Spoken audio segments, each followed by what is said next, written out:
What do you know? Feeling particularly saucy. Yeah, I can't do it. Okay. That's better. So here are the readings. Supreme Yoga. It's like a time warp. It's now the 9th. The last reading was the 4th, so I'll read the 4th again, and then I'll be reading several pages to the 9th. Actually, just this many. So you're supposed to read a page a day. Let's see here. Valmiki continued. Upon entering the palace, Rama devoutly bowed to his father, the sage, Vashishitha, and elders and holy men. The whole of the city of Arudaya put on a festive appearance for 8 days to celebrate the return of Rama from the pilgrimage. For some time, Rama lived in the palace, duly performing his daily duties. However, very soon a profound change came over him. He grew thin and emaciated, pale and weak. The king Dasaratha was worried over the sudden and unaccountable change in his beloved son's appearance and behavior. Whenever he questioned Rama concerning his health, the latter replied there was nothing wrong. When Dasaratha asked Rama, "Beloved son, what is worrying you?" Rama politely replied, "Nothing, father," and remained silent. Notably,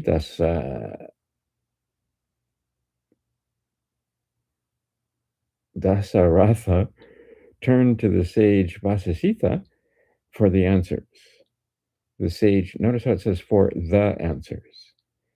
The sage enigmatically answered, "Surely there is some reason why Rama behaves in this manner. Even as in this world, no great changes take place before the coming into being of their cause. Vis-a-vis the cosmic elements, changes like anger, despondency, and joy do not manifest in the behavior of noble ones without proper cause." Dasaratha did not wish to probe further. Soon after this, there arrived at the palace of the sage Visvamitra, of world renown. When the king was informed of the holy visit, he rushed forward to greet him. Dasaratha said, "Welcome, welcome, O holy sage. Your arrival at my humble abode makes me happy. It is welcome. It is as welcome to me as vision to a blind man, rain to parched earth, sun to a barren woman, resurrection of a dead man, recovery of lost wealth. O sage, what may I do for you? Pray, whatever be the wish with which you have come to me, consider that wish already fulfilled. You are my worshipful deity. I shall do thy bidding." That was the reading for January 4th. Yeah, that's what it looks like. Let's see here. For January 5th, I'm not even going to try and read the Hindi. Valmiki continued. Visvamitra was delighted to hear Dasaratha's words and proceeded to reveal his mission. He said to the king, "O king, I need your assistance in the fulfillment of a religious rite undertaken by me. Whenever I undertake a religious rite, the demons, who are the followers of..." I thought it was going to say something else. "Kara and Dasana invade the holy place and desecrate it. Under the vows of the religious rite, I am unable to curse them. You can help me. Your son Rama can easily deal with these demons. And in return for this help, I shall I shall confer manifold. Not let your attachment to your son overpower your devotion to duty." It is this world the noble ones do not consider any gift. Wait a minute. In this world, the noble ones do not consider any gift beyond their means. The moment you say yes, that very moment I consider that the demons are dead. For I know who Rama is. Even so does the sage Vasisitha and the other holy ones in this court. Let there be no procrastination, O king. Send Rama with me without delay. Hearing this highly unwelcome request, the king remained stunned and silent for a while, and then replied, O sage, Rama is not even 16 years old, and is, therefore, not qualified to wage a war.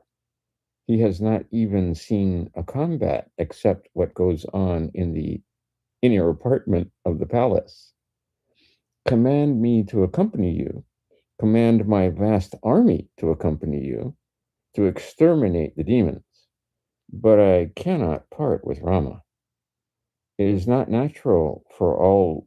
Oh, is it not natural for all living beings to love their young? Do not even wise men engage themselves in extraordinary activities for the love of their children? And do not people abandon their happiness, their consorts, and wealth rather than their children? No, I cannot part with Rama.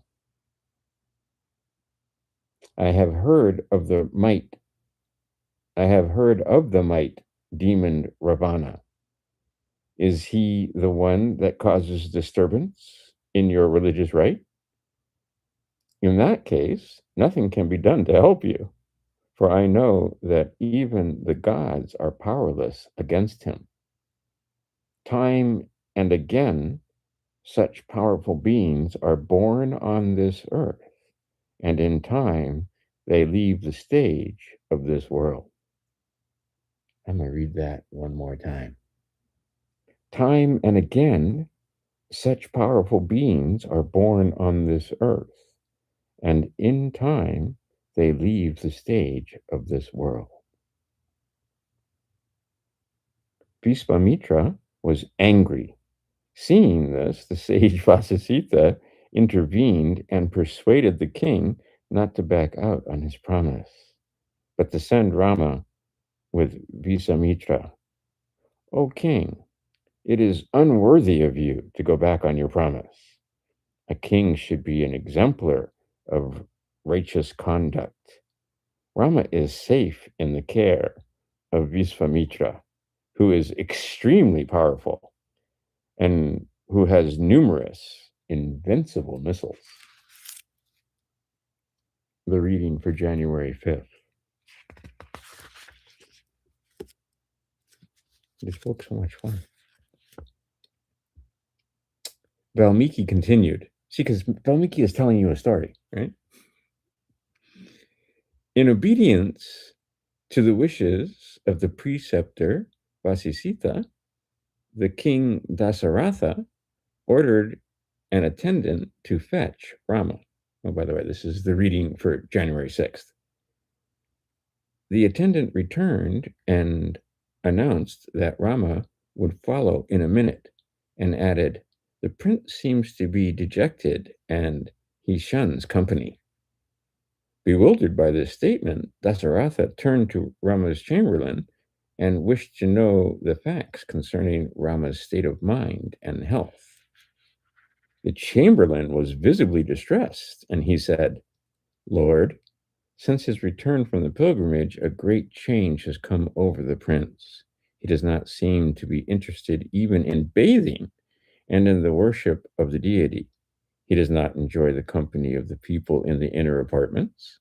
He is not interested in jewels and precious stones. Even when offered charming and pleasing objects, he looks at them with sad eyes, uninterested. He spurns the palace dancers, regarding them as tormentors. He goes through the motions of eating, walking, resting, bathing, and sitting like an automaton, like one who is deaf and dumb. Often he mutters to himself, What is the use of wealth and prosperity? What is the use of adversity or of house? All of this is unreal. He is silent most of the time and is not amused by entertainment. He relishes only solitude. He is all thine, no, he is all the time immersed in his own thought. We do not know what has come over our prince, what he contemplates in his mind, nor what he is after. Day by day, he gets more and more emaciated.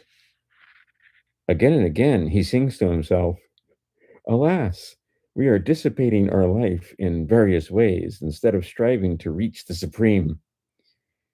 People wail aloud, and they are suffering as they are destitute, but no one sincerely turns away from the sources of their suffering and destitution." Seeing all this and hearing all this, we, his humble servants, are extremely distressed. We do not know what to do. He is bereft of hope. He is bereft of desire. He is attached to nothing, and he depends on nothing. He is not deluded nor demented, and he is not enlightened either. At times, however, it looks as if he is overwhelmed by suicidal thoughts spurred by his feelings of despondency. What is the use of wealth or of mothers and relations? What is the use of a kingdom? And what is the use of ambition in this world? Lord, only you can find the appropriate remedy for this condition of the prince. So you should meditate on this page all day on January 6th. January 7th. See, it's the 9th. I cannot believe this many days went by. A time warp. Actually, I think I just, yeah, that will sound crazy, so we'll skip that. Anyway, we have not reached the singularity. Fuck you, Elon. Anyway, Visvamitra said, "If that be the case, may Rama be requested to come here. His condition is not the result of delusion, but it is full of wisdom and dispassion, and it points to enlightenment. Bring him here, and we shall dispel his despondency."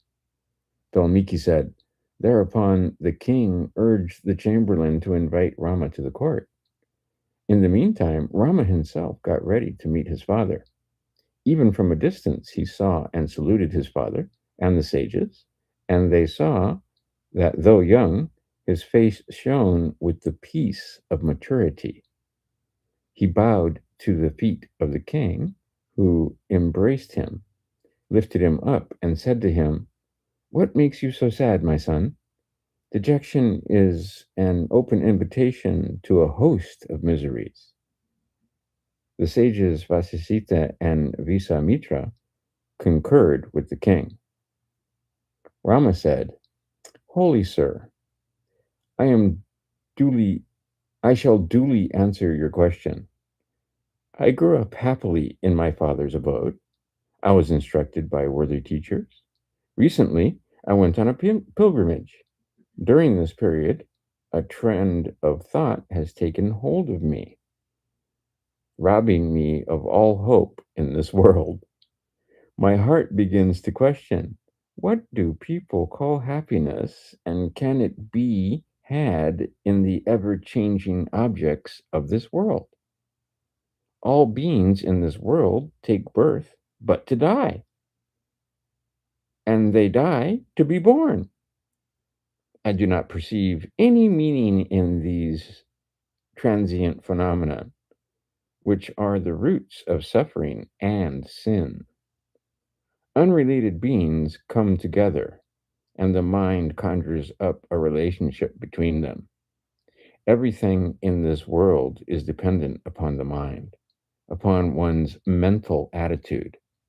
On examination, the mind itself appears to be unreal, but we are bewitched by it. We seem to be running after a mirage in the desert to slake our thirst. Sir, surely we are not bond slaves sold to a master, yet we live a life of slavery without any freedom whatsoever. Oh, excuse me, without any freedom whatever. Ignorant of the truth, we have been aimlessly wandering in this dense forest called the world. What is the world? What comes of being, what comes into being, grows and dies? How does this suffering come to an end? My heart bleeds with sorrow, though I do not shed tears, in deference to the feelings of my friends. The reading for the 7th of January. So you're supposed to ponder these daily. Rama continued. Now remember, Rama is talking, but Valmiki is telling the story.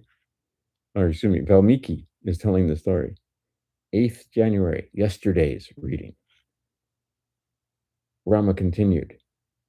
Equally useless, O sage, is wealth, which deludes the ignorant. Unsteady and fleeting, this wealth gives birth to numerous worries and generates an insatiable craving for more. Wealth is no respecter of persons. Both the good and the wicked can become wealthy. However, people are good, compassionate, and friendly only till their hearts are hardened by the passionate pursuit of wealth.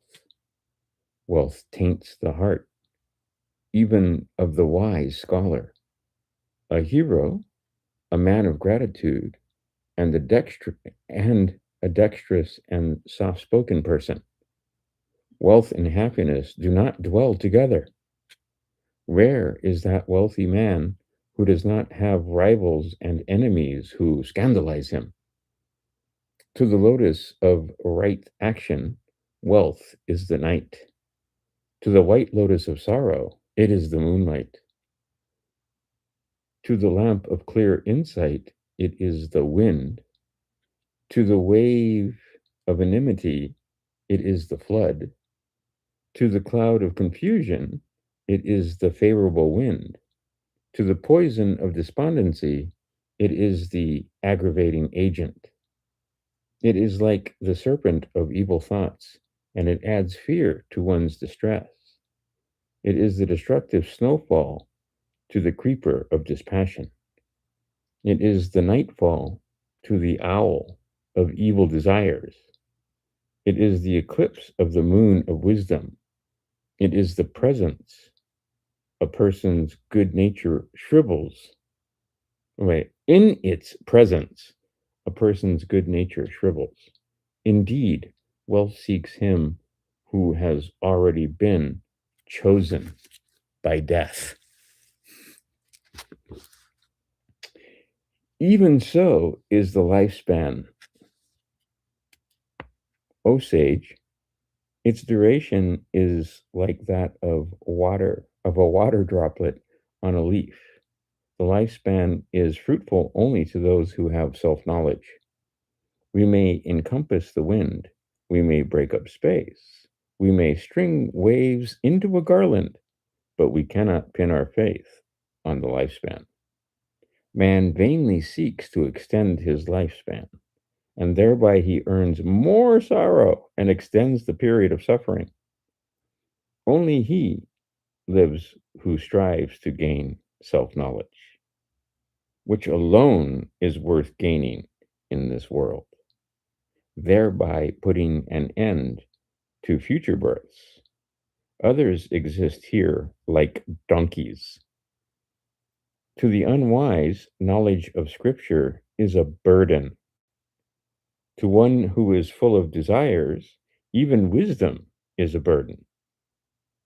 To one who is restless, his own mind is a burden. And to one who has no self-knowledge, the body, the lifespan, is a burden. The rat of time gnaws at the lifespan without respite. The termite of disease eats, destroys the very vitals of the living being.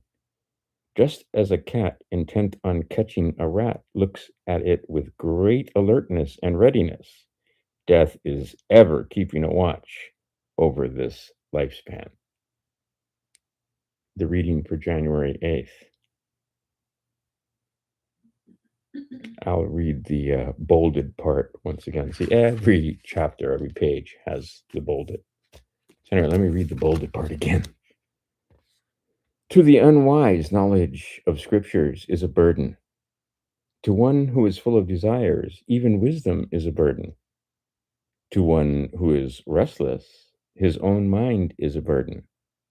And to one who has no self knowledge, the body, the lifespan, is a burden.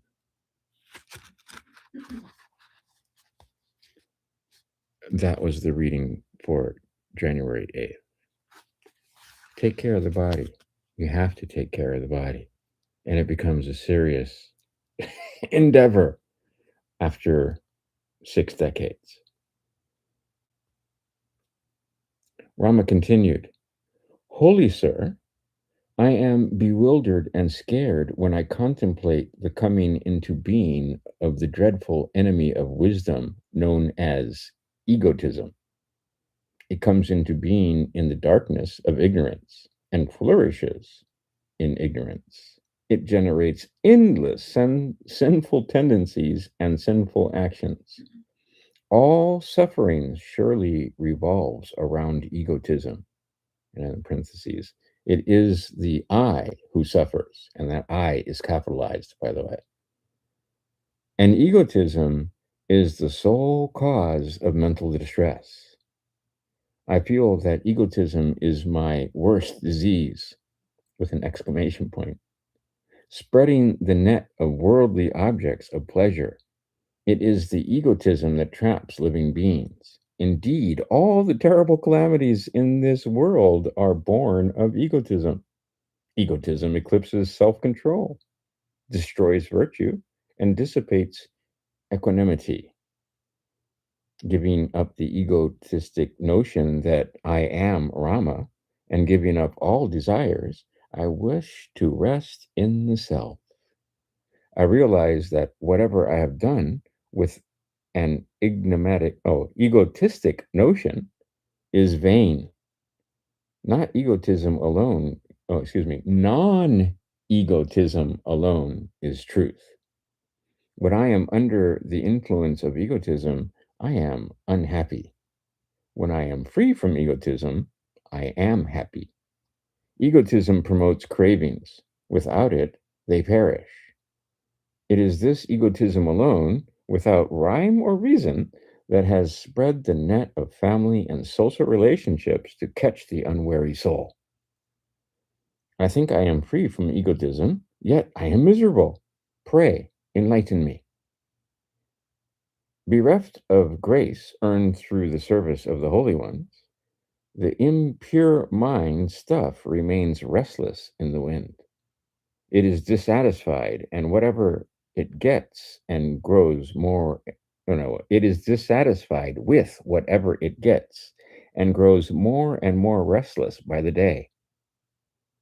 The sieve can never be filled with water, nor can the mind ever reach the state of fulfillment, however much of worldly objects one acquires. The mind flits in all directions all the time, but it is unable to find happiness anywhere. Unmindful of the possibility of reaping great suffering in hell, the mind seeks pleasure here, but even that it does not get. Like the lion in a cage, the mind is ever restless, having lost its freedom, yet not happy with its present state. Alas, O Holy One, I am bound by the knots of craving to the net that has been spread by the mind. Even as the rushing waters of a river uproot the trees on its bank, the restless mind has uprooted my whole being.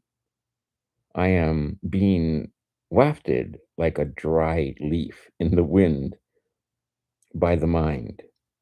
It does not let me rest anywhere.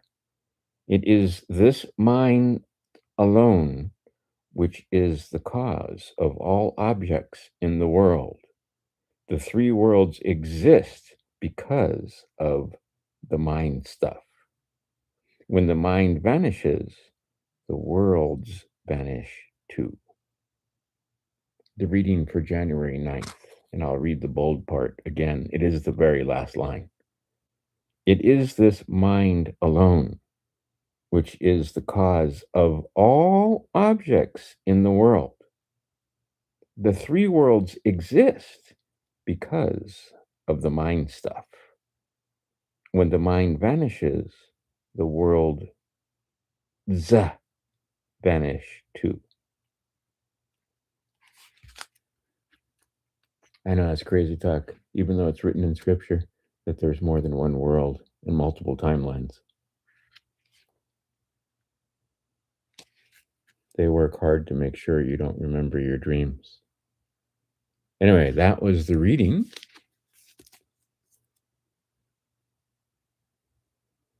of the Supreme Yoga, Yoga Vasisitha, as written by Swami Venkateswananda. And I have the older edition in storage. This is the new cover. You might go to your bookstore and discover if they have one. I know they've been left in numerous used bookstores. You won't find this at Borders or Walden's. Okay.